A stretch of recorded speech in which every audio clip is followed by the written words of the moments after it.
Се укажува дека возачот на автобусот е виновен, а тој е мртов. Вака бугарските истражители и обвинителството ќе ја затворат истрагата за несреќата, во која загинаа 45 државјани на Македонија на автопатот Струма во Бугарија.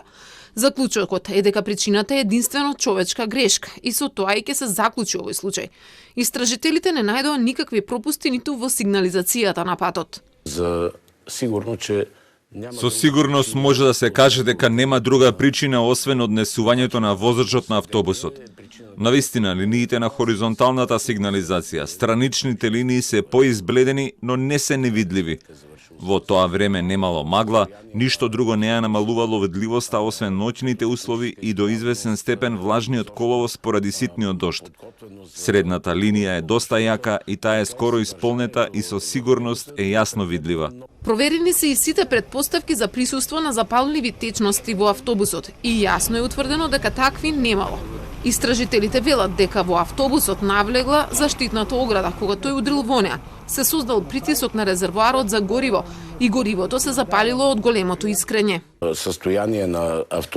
Состојбата на автобусот како што е техничката исправност и подготвеноста за патување на релацијата, но и она што го превезувал беа предмет на многу детално истражување. Имаше многу предпоставки, но апсолутно сите се отфрлени и категорично може да се каже дека нема никакви показатели за пренос на запалливи материи.